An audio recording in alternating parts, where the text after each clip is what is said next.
안녕하세요. 저는 세상에서 가장 멋진 딸의 효도를 제대로 받으며 살아가고 있는 중년 여성입니다. 인생은 살아봐야 알고 끝날 때까지 끝난 게 아니라는 말, 제가 인생의 쓴맛을 겪을 때마다 되새기며 버텨온 말이기도 합니다. 지금부터 그 사연을 여러분들에게 들려드려 볼까 합니다. 저는 남녀공학 고등학교에 다니던 시절 동창이었던 남자친구와 졸업 후 결혼했습니다. 남편은 똑똑해서 공부도 잘했고 말이 너무 없다 싶을 정도로 과묵했지만 순했죠. 반면 저는 공부에 크게 관심이 없었고 말 잘하고 활발해서 친구들과 어울려 노는 걸 좋아하던 평범한 여학생이었습니다. 그래도 공부를 안 한 편치고는 성적도 중상위권이라 저 스스로는 나름 머리가 좋다고 생각했죠. 쉬는 시간인데 또 공부해? 넌 좀 쉬어도 돼. 양심도 없냐? 수업 끝나고 영화 보러 갈래? 시험이 다음 주야. 이미 수업 시간에 다 했잖아. 넌 그만해도 어차피 10등 안에 들잖아. 학생이 그 정도면 충분히 돌이 다 한 거야. 수업 끝나고 나랑 영화 보러 가자. 나 오늘 숙제도 해야 돼. 영화 보러 가면 내가 숙제 도와줄게.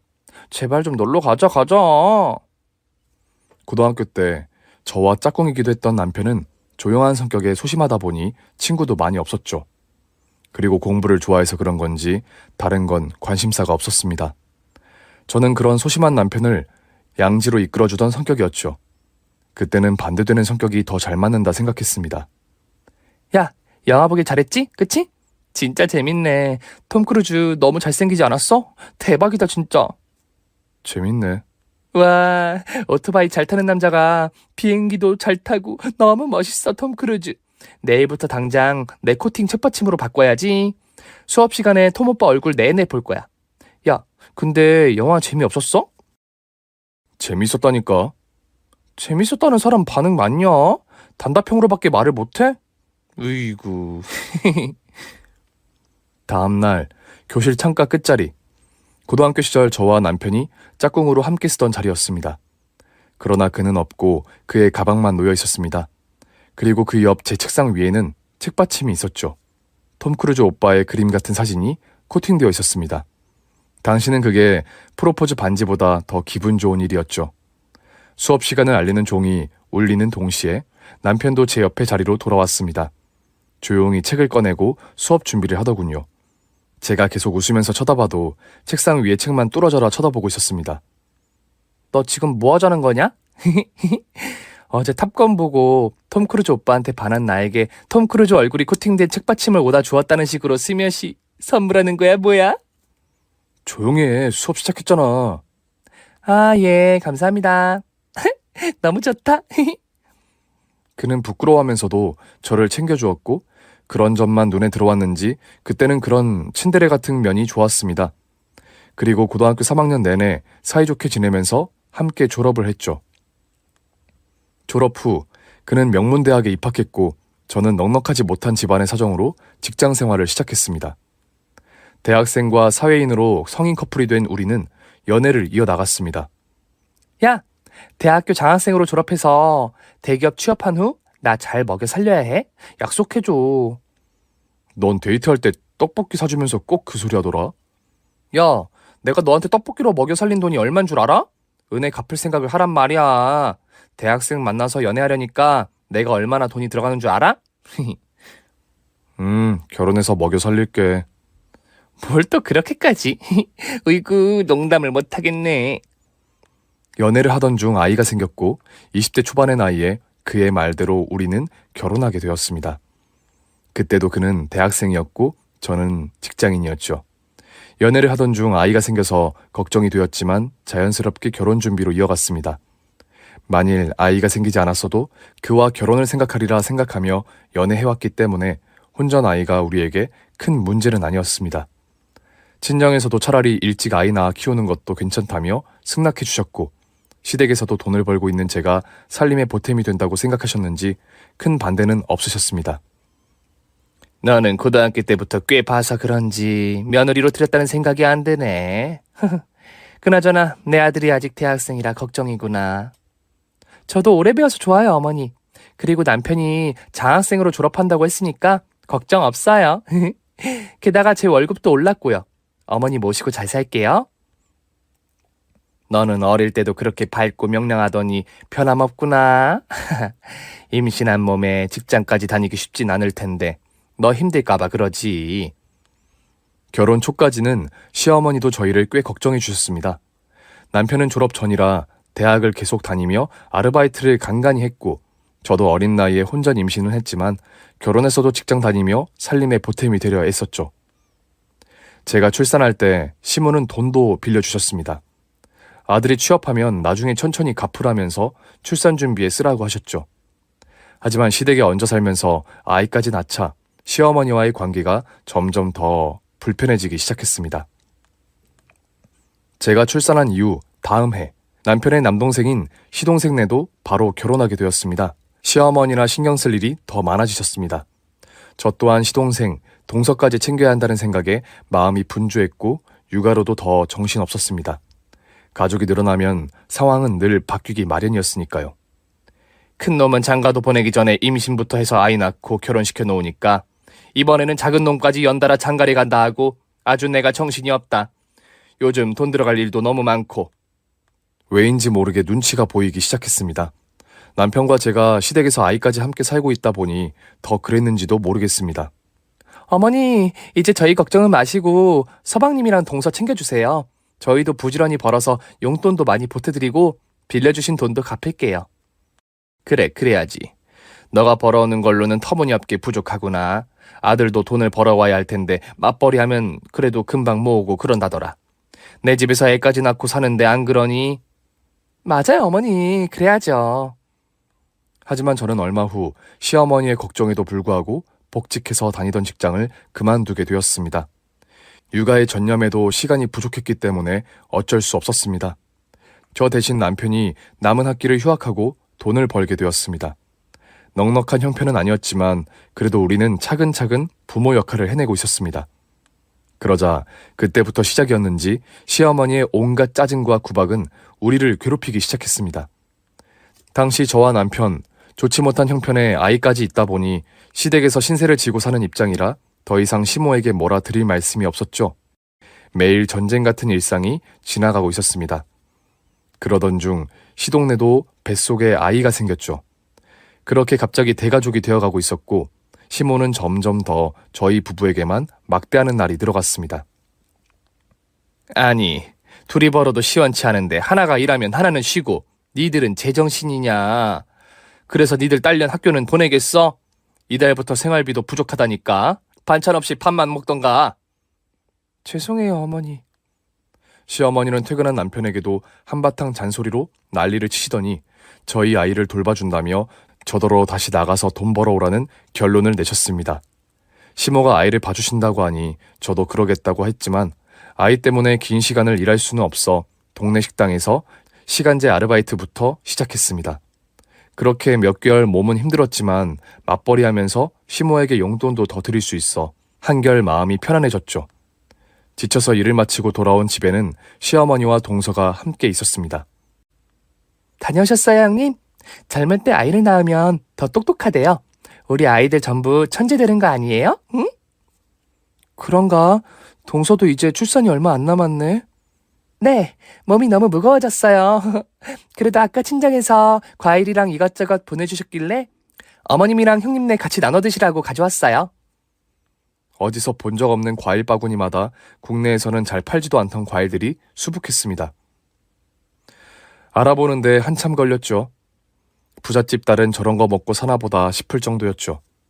과일이 고급스럽다는 걸 그때 처음 느꼈습니다. 동서나 잘 챙겨 먹지. 무거운데 뭐 이렇게 가져왔어. 고마워, 잘 먹을게. 이 귀한 걸 너가 왜 먹어? 너도 뱃속에 또 아이 가졌니? 일하는 식당에서 남은 반찬 싸운 걸로 밥이나 먹어라. 과일은 하루 종일 네 딸년 돌보느라 시달리고 피곤한 내가 먹어야지. 눈치가 점점 없다니까. 시모는 동서가 있는 자리에서도 제게 욕설은 물론이고 면박까지 주기 시작했습니다. 일하고 지쳐 몸도 피곤했고 더 말에 섞다가는 또 싸움이 될 게 뻔해서 그냥 참고 지나는 날이 많아졌습니다. 제가 일을 그만두고 육아만 했던 그 사건으로 화가 나셔서 그런가 싶어 생활비를 보태며 열심히 일했지만 시모는 반응은 나날이 더 싸늘해졌습니다. 이후 시동생 부부는 아들을 무사히 순산했고 동서는 친정집이 부유한 걸 자랑하고 싶어서 티를 내려 안달나 보였습니다. 동서는 때가 되지도 않은 아들 조기 교육부터 유난히 관심을 쏟았고 이것저것 돈을 쓰기 시작하더군요. 동서가 아이를 데리고 시댁으로 오는 날이면 영재 교육이니 조기 영어 교육이니 설명하는 척하면서 들어가는 돈 자랑하느라 정신이 없어 보였습니다. 결혼 초엔 그나마 화기애애했던 가족 모임도 사라진 지 오래였습니다. 점점 더 우리 아이와 경쟁이라도 할 것처럼 비교하기 시작했고 신경 쓰였지만 먹고 살기 바쁜 저는 남편의 남동생 가정사까지 챙길 여력이 없었습니다. 형님, 잘 지내셨죠? 어머머, 벌써 이렇게나 컸어요? 근데 딸이라 그런지 정말 얌전하네요. 키우기 편하시겠어요? 그래, 쟤는 어찌나 얌전한지 잘 울지도 않아. 동물 인형, 동물 그려진 그림책만 주면 종일 그것만 들여다보고 있다니까. 내 아들 어릴 적 닮았는지 정말 조용하고 순해. 어머니, 섭섭해요. 그럼 뭐 저희 아들은 얌전하지 않다는 말씀이세요? 우리 아들도 순해요. 응? 아니, 그런 얘기가 아니라 뭐 아들이랑 딸이 같겠냐. 아들은 씩씩하게 떠들어도 좋지 뭐. 동서는 아이 얘기에는 더욱 민감해졌고 시모도 아들과 딸을 차별이라도 하듯이 맞장구를 치셨죠. 시어머니는 동서에게만큼은 기가 죽은 듯 보였어요. 동서는 결혼할 때도 혼수를 엄청 많이 해왔다고 했고 아이를 낳자마자 친정의 경제적 지원을 엄청 받아 집도 차도 전부 다 빅사이즈로 바꾸더니 시어머니도 돈으로 매수하듯 엄청나게 물질적으로 잘 챙기더군요. 상대적으로 형편이 더 좋지 못한 우리 부부는 남동생 가정에 비해 격차가 커졌습니다. 한편으로는 씁쓸한 마음이었지만 저희가 못 챙기는 부분을 남동생네가 챙겨주니 그저 고맙게 생각하고 말았습니다. 그러나 동서가 도가 지나치고 있었습니다. 애교 부리고 털털해 보였던 모습은 다 사라졌죠. 경제적으로 여유가 넘치는 동서는 저보다 더 맏며느리같이 행세하기 시작했습니다. 무슨 일이든 돈을 앞세워 해결하기도 했습니다. 이런 점들 때문에 시어머니는 동서만 좋아라 했고 남동생네 아들과 제 딸은 더욱 심한 비교 대상이 되어가고 있었습니다. 하루는 겨우 쉬는 날 시댁에서 딸아이를 돌보며 집안일을 거들고 있는데 동서에게서 전화가 왔습니다. 그리고 집 앞으로 나갔죠. 갑자기 웬일이야? 집에 들어오지 왜 밖에서 보재? 아들 영재교육 기관에 맡기느라 데려다주고 들렀어요. 아들 학원도 보냈는데 집에 있다가 가. 바빠? 약속 있어서 바로 가봐야 해요. 그리고 이거 별거 안 되지만 받아요. 저희 아들만 비싼 영재 교육이다 뭐다 시킨다고 형님네는 애를 제가 신경을 못 썼던 것 같아요. 머리 똑똑해지게 좋은 책이라도 사주시라고요. 저희 아들처럼 똑똑해지려면 정말 조기 교육이 중요하니까요. 아무튼 이거 받아서 쓰세요. 갑자기 시댁 집 앞에서 보자고 들른 동서는 본인 자가용에 탄 채로 창문을 열더니 밖에서 기다리고 있던 제게 드라이브스루에서 햄버거 값 계산하는 손님처럼 돈 봉투를 던지듯 전하고는 사라졌죠. 물론 저희 아이에게 책 사주라며 챙겨주는 마음은 고마웠지만 어쩐지 돌려서 까는 태도가 거슬렸죠. 가난해서 제 마음도 가난해진 건가? 좋게 생각하자며 스스로 최면을 걸고 동서의 용돈을 잘 쓸 계획으로 마음을 돌렸습니다. 그리고 며칠 뒤 아니나 다를까 시동생은 아들을 시댁에 들여다 놓고 저더러 잘 부탁한다면서 동서와 여행을 가더라고요. 아이를 맡겨서 봐달라는 방법도 여러 가지라고 생각됐죠. 시동생 아들까지 돌보고 있는데 시모까지 정신없게 거들었습니다. 나 외출하고 너 일하러 가기 전까지는 올 테니까 집도 좀 치우고 반찬도 좀 해놔. 맨날 거지처럼 식당에서 얻어온 반찬 좀 그만 가져오고 냉장고에 반찬 상하게 두면 다 너랑 네 딸년 입에 넣어줄 테니까 궁상 좀 그만 떨고 너는 내가 얘기를 안 하면 집안일을 할 줄 몰라? 저는 시간제로 일하던 식당에서 먹던 음식이 아니라 만들어진 음식이 남겨지면 조금씩 챙겨왔습니다. 너무 바빠서 시모를 도와 집 반찬 만들 시간도 없다 보니 제 나름 가족들을 생각해서 챙겨왔던 건데 그조차도 마음에 안 들었던 모양이었습니다. 시모는 그날도 화를 내며 잔소리를 퍼부으시고 본인 직성이 풀리고서야 외출하셨죠. 그리고 그날은 동서의 아들까지 아이 둘을 다 보느라 전쟁터에 전투적으로 싸우고 있는 군인이 된 기분이었습니다. 다들 제가 일을 쉬는 날만 꿰고 있는 건지 동서는 아들을 맡기는 일이 점점 늘어났고 시모도 한시에 쉴 틈을 주지 않으셨죠. 게다가 시모의 악담과 괴롭힘도 강도가 심해지고 있었습니다. 돈 벌면서 시집살이의 살림과 내조, 그리고 육아, 모두 전쟁이었어요. 그래도 다행인 건지 딸아이는 시모의 말씀처럼 남편을 닮아서인지 얌전했죠. 때가 지나도 조용한 편이었죠.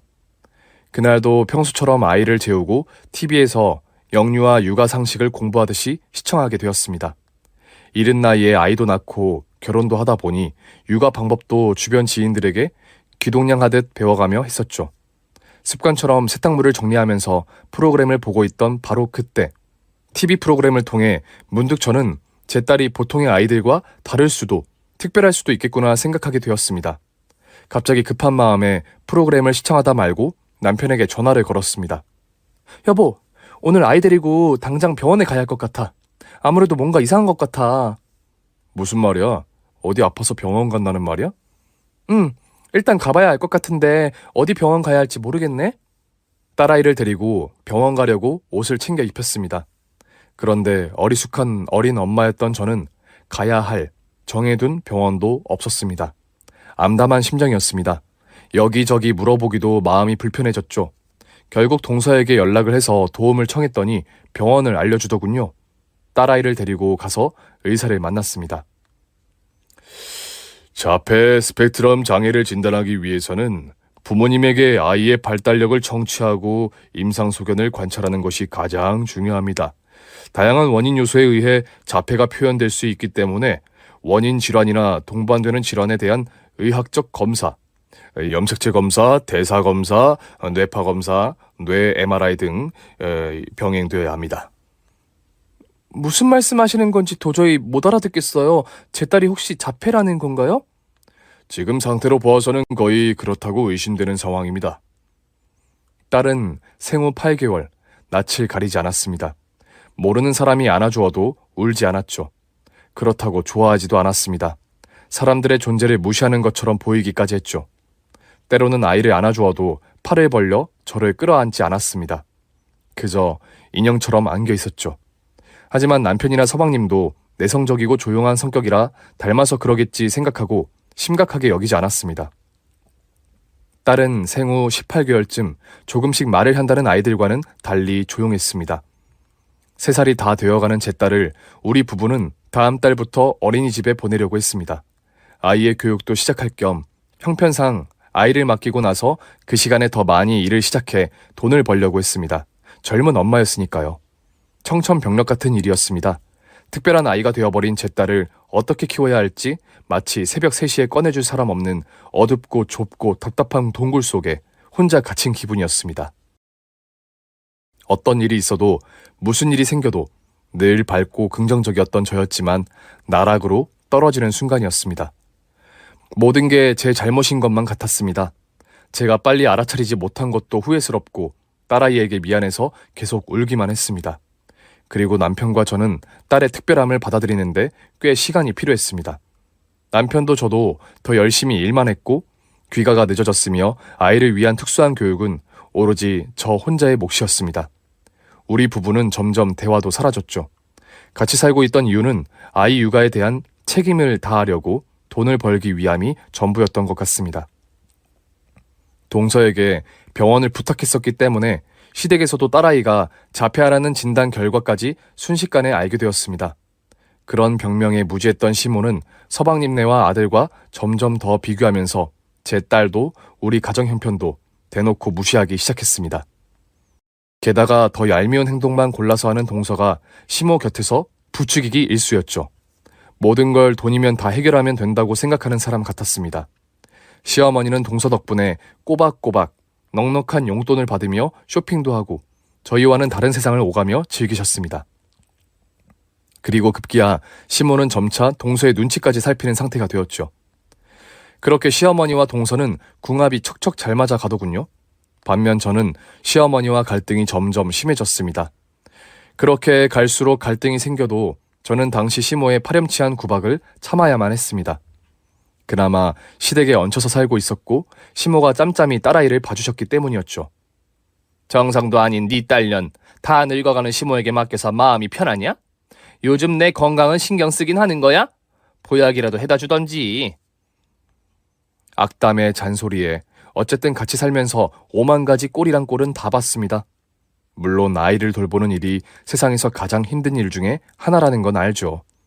그렇지만 당신의 손녀이기도 한 제 딸에게까지 욕짓거리는 물론이거니와 아무거나 먹여서 탈이 나게 만드는 일이 다반사였습니다. 매번 다투면서까지 말씀드려도 너무하다는 생각에 시어머니와는 골이 더 깊어졌습니다. 저는 딸아이의 자폐 스펙트럼 진단 이후 일이란 일은 닥치는 대로 더 해야 했죠. 어쩔 수 없이 파렴치한 시집살이와 구박 속에서도 아이를 돌보는 일은 시모에게 부탁드렸습니다. 그때는 돈이 가장 시급했고 중요했습니다. 딸아이를 위해 더 늦으면 안 되는 시기였고 아이에게 맞는 교육을 위해 돈 많이 필요했기 때문이었죠. 더욱 부지런해졌습니다. 한 가지 일로 버는 돈은 성에 차지 않았습니다. 오전부터 낮까지 식당 일을 그대로 하면서 밤 시장 일까지 나눠서 다니게 되었습니다. 그런데 시어머니는 이래저래 핑계를 대시면서 딸아이를 하루에 2시간만 맡아주신다고 하셨죠. 그러고는 오전 10시부터 12시까지 아이를 봐주는 대가로 돈을 계산해달라고도 하셨습니다. 몰랐는데 너는 갈수록 뻔뻔해지냐? 아니 내 건강은 생각도 안 하냐고. 게다가 정상도 아닌 딸년을 언제까지 나한테 맡겨놓겠다는 거야? 어머니 죄송합니다. 그런데 단 몇 시간이라도 꼭 부탁드려요. 제가 일하고 돈 생기는 대로 꼭 생활비도 더 보탤게요. 정말 죄송합니다. 너희들 평생 덜 떨어진 딸년 키우려면 지금처럼 벌어서 어떻게 살려고 그래? 언제까지 이러고 살 거냐? 그리고 애 낳을 때 빌린 돈은 이제 아예 안 갚을 생각이냐?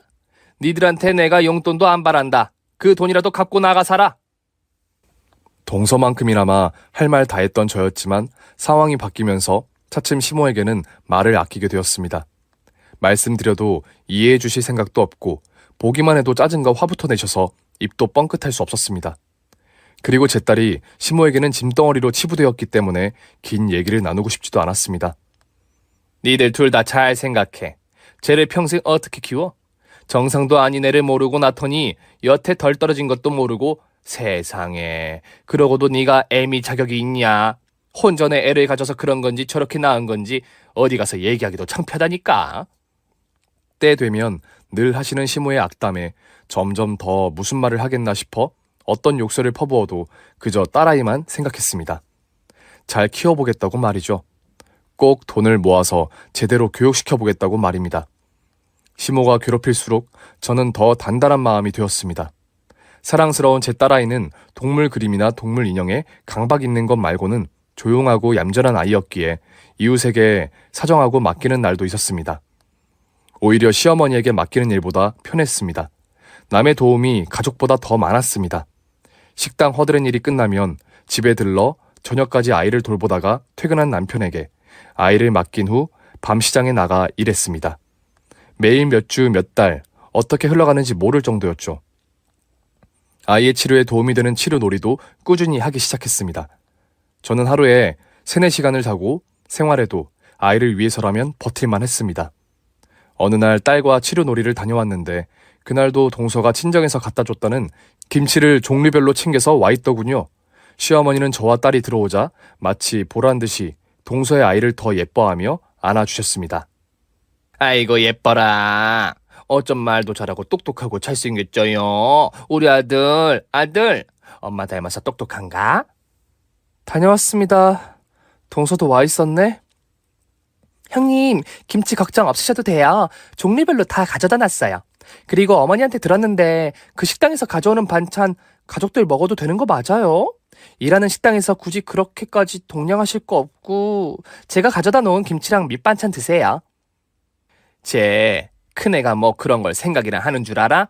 지 딸년만 챙기느라고 나는 허리가 휘게 아파도 지 애나 돌보라고 맡기고 지 볼 일이나 보기 바쁜데 뭐. 또 시작이었습니다. 그렇지만 무슨 일인지 그날은 동서가 가져온 반찬으로 차려놓은 저녁 식탁에 온 가족이 마주하게 되어 잠자코 있었습니다. 아이고 잘 먹네. 이것도 먹어봐 아들. 우리 영재 아들. 어머니, 제가 아들 먹일게요. 어머니 식사 어서 드세요.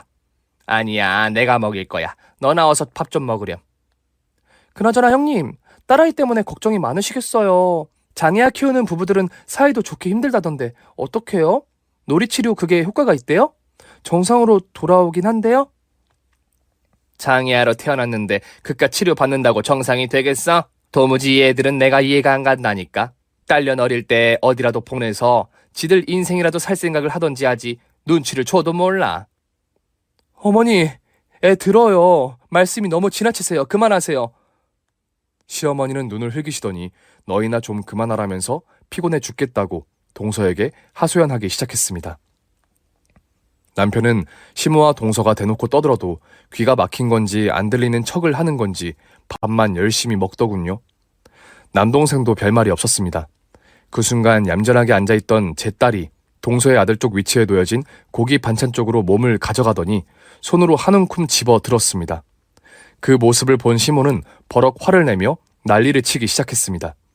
순식간에 제 딸의 손을 내려치더니 고기가 담긴 그릇을 낚아채듯이 걷어냈죠. 프로 농구 선수보다 손동작이 빠른 수준이었어요. 진짜 시모가 이제는 미쳤다 생각됐습니다. 야! 얘가 미쳤나봐. 영재 아들 먹이려고 담아놨더니 더럽게 고기 반찬을 손으로 왜 만져? 으이구. 아무튼 사고를 안 치는 날이 없다니까 쌍. 쟤만 보면 답답하고 짜증이 나서 내가 4명에 못 살겠다니까.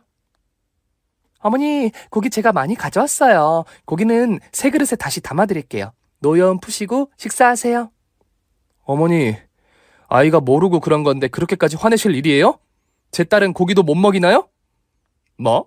고기? 이거 네가 사왔어? 꼴도 보기 싫은데 고기는 왜 처먹여? 네가 허구한 날 가져온 식당 반찬이나 먹여. 나물인지 순두부인지 뭔지 그것만 해도 쟤한테는 감지덕지야.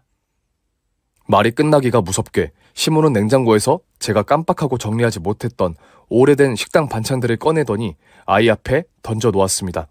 쉰내가 나는 듯 했습니다. 아이가 다칠까봐 걱정이 되어 맞고 서서 흥분을 가라앉히려고 할 때 딸아이는 괴성을 지르기 시작했습니다. 시모는 그런 제 딸도 못마땅하다며 아이보다 더 광분해서 던져둔 반찬을 손으로 집어 들더니 아이 입에 강제로 쑤셔 집어 넣었습니다. 야! 이년아 시끄럽다고! 이거나 처먹어. 이것도 너 입에 넣어줄 테니까 소리 좀 지르지 마. 조용히 하라고 쌍! 조용히 좀 하라면서 아이를 학대하기 시작했습니다. 저녁 식사 시간은 아수라장이 되고 말았습니다. 저는 너무 당황해서 시어머니를 제지시켰고 아이를 보호하려 또 몸으로 막아섰습니다. 왜 이러세요? 어머니 정말 미치신 거예요? 이건 아동학대와 폭력이라고요. 다른 건 욕하고 화내셔도 되지만 제 딸에게 이러시는 건 더 이상 못 참아요. 못 참으면 어쩔 건데 아주 쌍으로 머저리 같은 년들이 밥도 편하게 못 먹게 한다니까? 어머니 참으세요. 장애아 키우는 게 스트레스가 오죽하겠어요. 영재 아들만큼만 낳았어도 이럴 일이 없는 건데 말이죠. 시모의 지랄은 계속되었고 동서까지 분란 상황에 기름을 더 붓기 시작했죠. 시어머니가 헤집어 놓은 식탁은 개판이 되었고 서방님은 그나마 다행히 아이들을 데리고 방으로 들어가 버렸습니다. 딸아이 때문에 참고 참았지만 저는 더 이상 그럴 수가 없었습니다. 그때까지도 유령처럼 가만히 어색하게 쳐다보고만 있던 남편에게 더 화가 열불이 났습니다. 이 모든 게 남편의 소심한 무능함 때문이라는 생각까지 들어서 저는 그동안 참았던 울분이 폭발하고 말았습니다. 여보, 야, 너는 말을 못하니? 나랑 애기까지 이런 꼴을 당하고 있는데 왜 한마디도 안 하는 거냐고. 그러고도 너는 애 아빠야? 남편은 시모와 제가 싸우는 난리 속에 무책임하게 한숨만 내쉬더니 말도 없이 등산처럼 밖으로 나가버렸습니다. 어이가 없었지만 저는 아이도 남편도 그 자리에 없겠다. 시어머니와 동서에게 더 거세게 전투태세로 맞섰습니다. 어머니, 정신 차리세요. 동서가 돈 좀 주고 챙기니까 저희는 개무시하고 차별하고 폭언해. 오늘은 학대까지 이러시는 거 모두 고발감이라고요. 가난하니까 저희 꼴이 우습죠? 저와 남편은 그렇다고 쳐도 제 딸아이에게 이런 식으로 대하시는 건 절대 못 참겠네요. 돈 좀 챙겨주다니요? 뭐 그런 식으로 저까지 끼워서 말씀하세요? 형님은 지금 어머니한테 이렇게까지 하시는 태도가 제대로 된 거예요? 장애아이 놀이치료가 돈도 많이 든다고 하길래 내가 김치며 챙겨오면서 오늘 치료비 좀 보태주려고 겸사겸사 왔더니만. 동서, 나 그런 돈 필요 없으니까 어머니와 얘기하는데 자꾸 끼어들지나 마. 야, 너희 부부 당장 내 집에서 나가. 분가해서 나가 살라고? 그럼 나랑 볼 일도 없잖아. 결혼해서 어린 것들이 힘들까봐 불쌍해서 내 집 내주고 비정상 딸년까지 낳아도 딸년 봐주느라 허리 휘게 차려줬더니 이년이 은혜도 모르고 이 지랄이네. 당장 꺼져. 이년 놈들 아주 꼴도 보기 싫다고. 그래요. 형님네가 분가하세요. 어머니 불편하게 하지 마시고요. 그리고 제가 보태드린 돈도 성의도 그런 식으로 무시하는 건 아니죠. 제가 그동안 보태드린 돈이 얼만데 도로 돌려줄 거 아니면 말을 하지 말던가. 끼어들지 말라니까. 그리고 동서가 보태준 건 고마운데 내가 다 갚을 테니 걱정 마. 뭐든 돈으로 그러는 거 아니야. 동선의 아들도 오냐오냐 하면서 돈으로만 키운 애가 뭘 배우겠어? 커서도 돈 없이는 뭐든 할 수나 있겠어? 동서도 엄마인데 생각 잘하고 키우고 살아. 그날 시모와 동서는 할 말 다 하는 제게 더 화가 나서 난리가 났습니다. 그러더니 시모가 식탁에 그대로 있던 김치 그릇을 제 얼굴에 던지듯 흩뿌렸습니다. 피범벅이 된 것처럼 머리부터 온통 김치로 뒤덮였습니다. 순간 저는 생각했습니다. 당장 분가할 수 없다고 해도 이 집에서 나가야겠다고 말이죠. 얼룩진 얼굴을 대충 닦아내고 방에서 황급하게 들어가 짐을 꾸렸고 아이를 데리고 택시를 탔습니다. 목적지가 없이 탄 택시는 결국 제가 일하는 밤시장 근처로 향했습니다. 김치 범벅이 된 꼴로 밤에 친정에 갈 수도 없고 저는 우선 숙소를 잡았고 씻은 뒤 남편에게 전화를 걸었습니다. 남편은 제가 잡아놓은 숙소에 와서 아이와 함께 잠이 들었고 그날 밤도 저는 밤시장에 나가서 일을 했습니다. 다음날 시댁 근처 식당으로 일을 가야 하는데 아이도 걱정이었고 무작정 시댁에서 나와버린 상황이라 다른 대안이 없었습니다. 사역이 퍽퍽한 막막함과 뻔뻔함으로 다시 시어머니에게 찾아갔습니다. 어제부터 나 안 보려고 짐 챙겨 나간 거 아니었냐? 미친 것. 여기가 아무 때나 들락달락 할 수 있는 곳인 줄 알아? 왜 벌써 기어들어와? 어머니 죄송합니다. 오늘 하루만 아이 좀 봐주세요. 일 끝나면 어머니가 말씀하신 대로 다 할게요. 분가를 하던 말던 이제는 내가 상관할 바 아니니까 당장 꺼져. 머저리 같은 니년들 꼴도 보기 싫다. 그리고 내가 첫 손주라 온 동네 자랑한 것도 아주 창피해 죽겠다니까. 비정상적인 이상한 애를 낳고도 넌 참 뻔뻔하다. 나는 어디 가서 말도 못 꺼낸다니까. 한 번을 더 봐주시지 않는 시모와 더 이상 신랑이도 필요가 없었습니다. 게다가 이제 제 딸을 개만도 못하게 취급하며 학대하고 제게는 악담과 파렴치한 괴롭힘으로 대하는 것에 지쳤죠. 정말 끝이 왔구나 하는 마음으로 시댁에서 짐을 정리하고 어쩔 수 없이 친정에 신세를 지게 되었습니다. 친정집은 비좁아도 안심이 되었습니다. 친정 엄마와 아빠는 제 사정을 아시고 제 딸까지 돌봐주시기 시작했습니다. 남편도 저를 따라 친정에 몸은 와 있었지만 출근과 퇴근을 하며 반복되는 일상에 지쳐 잠만 자는 생활로 부부 사이도 점점 무료해졌습니다. 남편은 아이를 봐주라고 하면 정말 보고만 있는 수준이었죠. 물론 그도 당신은 젊고 어렸으니 돈을 벌어다 주는 일이 쉽지 않았겠지만요. 여보, 이번 달부터는 아이의 치료 항목도 더 늘려서 할 수 있을 것 같아. 열심히 버니까 저금한 돈도 늘긴 느네. 힘들겠지만 아이를 위해 우리 둘 다 더 열심히 살자. 나 몇 달간 지방 가서 일하려고. 근무지 지방 신청할까 해. 급여도 더 준다는데 내려가 일하면서 월급은 받는 대로 보내줄게.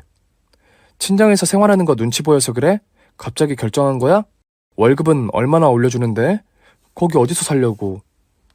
갑작스럽게 통보한 남편의 결정에 궁금함이 더했지만 그의 회사에서 제공하는 숙소도 지정되어 있다 하고 지방에서 일만 하는데 돈 쓸 일 없다는 남편을 말릴 이유는 없었습니다. 게다가 일을 시작한 이후 생활비는 꼬박꼬박 보태주던 그였기에 형편상 그러자고 했죠. 남편은 시모와의 관계에서 처신하는 것, 아이에게 치료에 적극적인 태도, 그런 것들만 잘해도 문제가 없었겠지만 세상 그게 가장 큰 문제였죠. 어쨌든 우리는 생계를 위해 떨어져 있기로 했습니다. 그리고 시댁에서 김치 샤워 사건 이후로 저는 시어머니와 아예 멀어졌습니다. 온갖 모진 일들을 당했던 제 딸이었기에 무슨 일이 있어도 꿋꿋하게 헤쳐나가려 이를 악물고 살았습니다. 남편은 지방 근무지를 옮긴 이후 돈만 보내주는 기계처럼 저와 겨우 관계를 유지하고 있었고 일하랴 아이 치료와 교육에만 날 세우느랴 부부의 관계를 생각할 겨를도 없었습니다. 그래도 다행히 매우 늦은 속도이긴 했지만 딸아이의 가능성에 희망을 품어도 좋다는 전문가들의 치료와 조언을 들으며 행복이라는 걸 조금씩 느끼기 시작했습니다. 그러던 어느 날 오랫동안 만난 적 없는 동서에게서 전화가 여러 차례 와 있었고 무슨 일이라도 생겼나 하는 심정에 연락하게 되었습니다. 제가 있는 곳으로 올 테니 잠깐이라도 얼굴을 보자고 하더군요. 오랜만이네요, 형님. 여기 근처에서 일하시는 거예요? 동서는 잘 지내고 있지? 어머니도? 그냥 형식상 물었습니다. 궁금하지도 않았지만 말이죠. 동서는 자기 아들 얘기를 시작하더니 여전히 숨이 넘어가게 수다로 자랑질을 또 시작했죠. 어머니는 여전하다면서 돈만 밝히고 잘 지낸다고 흉을 다 보더군요. 제가 이제 그 집에 안 사니까 별별 얘기를 다 하나 보다 싶었죠. 그러나 본론은 시작도 안 한 눈치였습니다. 동서, 진짜 말하려고 온 이유가 뭐야? 나 곧 일하러 가야 돼. 빨리 얘기해. 형님, 그게 말이에요. 아주버님 일하러 지방에 가셨다고 했죠. 그걸 자기가 어떻게 알아? 말 수 없고 형제지간에도 그다지 말 전하는 성격도 아닌 남편이 얘기했으리라고 생각 못했습니다. 그리고 동서가 찾아온 이유의 본론은 남편 얘기일 거라고도 생각 못했죠. 괜한 걱정이 밀려오기 시작했습니다. 그게 말이죠. 아주버님 지금 어머님 댁에 계세요. 무슨 말이야? 지방에 내려가서 회사 숙소 생활하면서 월급도 잘 보내주고 있는데? 올라온 지 몇 달 됐어요. 지방을 가긴 간 모양인데 일이 너무 고되고 힘드니까 어머니한테 사정한 모양이더라고요. 남편은 일한다고 한 상황에 월급을 제게 보내줘야 해서 결국 시어머니에게 손을 벌렸다고 합니다. 그러자 시모는 남편과 제가 헤어지기를 바라고 계셨던 터라 남편더러 다시 시모 집에 와서 살라고 하셨고 월급만큼 돈을 줄 테니 일도 잠시 쉬라면서 저와의 이혼을 종용했던 모양이었습니다. 동서는 이야기를 전하면서 신이 나 있더군요. 왜인지는 모르겠지만요. 저는 남편도 이제 믿을 수 없게 된 상황이었고 바로 시댁에 찾아갔습니다. 남편을 만났습니다. 너무 놀란 남편은 처음 보는 표정으로 저를 마주하게 되었죠. 시모는 그참에 잘됐다 싶은 얼굴로 저와 남편에서 속내를 말했습니다. 당장 이혼하고 아이도 저더러 알아서 키우면 양육비는 주겠다는 조건이었습니다. 끝까지 제 딸을 딸년이네 등신이네 악담을 하면서 말이죠. 저는 그 자리에서 바로 답했습니다. 남편과 이혼하겠다고. 그리고 시모는 신나서 날뛰더군요. 남편은 처음 본 그 느낌 그대로 과묵하고 소극적이고 아무튼 마음에 드는 구석이 없었죠. 무능해 보이는 그가 없어도 저는 잘 살 수 있다고 다짐하면 그들과 관계의 종지부를 찍었습니다. 아이의 양육권도 가지고 이혼을 하게 된 저는 이제 진짜 자유구나 생각했습니다. 괴롭히던 악당들을 물리친 것 같아 몸이 고되어도 딸과 함께 행복한 미래를 그려나갔습니다. 물론 그들에게 당해온 악랄한 사건들로 생각할수록 화가 나서 복수를 다짐하기도 했지만요. 세월이 지나고 저는 점점 딸과의 행복만을 생각하며 이악 물고 열심히 살게 되었습니다. 그렇게 벌써 30년 가깝게 시간이 흘렀습니다. 저는 중년의 나이가 되었고 제 딸은 드라마에서나 나올 법한 성공을 이루어내었죠. 법조인으로 뛰어난 두각을 보여서 꽤 유능한 자폐인 변호사가 되었답니다. 제가 긴 말씀을 드리지 않아도 저와 제 친정 식구들 그리고 딸까지 얼마나 노력했을지 상상이 되실지요? 저는 딸이 회사에서 잘 지내나 살필 겸 가끔 도시락을 핑계로 가져다 주기도 했습니다. 그날도 어김없이 도시락을 전해주러 들렀고 딸의 사무실에 의뢰인이 있어서 죄송하다며 급히 자리를 피해주려다 보니 익숙한 얼굴들이었습니다. 실례인 줄 알지만 직감적으로 문을 다시 열어 그들의 얼굴을 확인하게 되었습니다. 너무나 추레하고 늙은 노인은 전 남편의 어머니, 저를 몹시 괴롭히던 시모, 그 옆에 허름한 차림의 동서도 있었습니다. 문을 열고 그들과 마주친 저는 먼저 말을 걸었습니다. 참, 이렇게 뵐 줄 몰랐네요. 무슨 일로 여기에? 아니, 제가 왜 여기 있냐? 저를 알아보고 놀란 시모는 동서에게 고개를 돌리더니 얼굴을 황급히 가렸습니다. 그들의 상황은 이러했습니다. 전 남편은 시동생과 함께 사업을 벌이다 시모의 돈까지 모두 날리고 집안은 거의 망한 상태였으며 흥청망청 돈지랄을 일삼던 동서까지 좋은 신세가 아니게 된 거죠. 그런데 철딱서니 없게 자란 동서의 아들이 나이를 먹어서도 계속 사고만 치다가 벼랑 끝에 몰리는 상황이 되자 여러 군데의 변호사를 수소문하다가 제 딸 변호사 사무실까지 찾아오게 된 것이었습니다. 동서의 아들은 어릴 때부터 엄청나게 돈 들어가며 영재 교육시켜 키운다더니 우스운 꼴이었죠. 그렇게 돈을 들이고 오냐오냐 키우더니 왜 그런 사건을 저질렀대? 그러니까 영재가 되기보다 인성이 먼저라고 내가 누누이 말했었잖아. 이제야 알겠어? 내 딸이 변호를 해줄 수 있을지 모르겠네. 제 딸이라는 말에 그들은 놀라서 커진 눈으로 저와 딸에게 번갈아 쳐다보더니 제발 도와달라며 더 매달리기 시작했습니다. 저는 이번 사건을 진행할 수 없습니다. 돌아가십시오. 이 사건은 의뢰인이 아들 잘못이 너무나도 명확합니다. 판결의 결과가 뻔하며 징역형을 피할 수 없습니다. 잘못을 저질렀으면 벌을 받아야죠. 시모와 동설은 간절하고 애절한 눈빛으로 제 딸의 손 붙들고 애원하기 시작했지만 딸은 완강한 태도로 손을 뿌리쳤습니다. 못 들으셨습니까? 다시 한번 말씀드려요. 당신의 아드님이 명백하게 죄를 지었고 벌 받게 하셔야 합니다. 그만 돌아가십시오. 시모와 동설은 부둥켜 안고 오열하더니 이번에는 나가는 도중에 저를 붙잡고 굽신거리며 무릎까지 꿇었습니다. 아무리 의뢰하셔도 돈으로 해결하려고 하셔도 소용없습니다. 제 똑똑한 딸이 말씀드린 대로 죄를 지었으면 벌을 받아야죠. 변호 불가능하다는 판단이니 더 소란 피우면 경찰을 부르겠습니다. 나가주세요.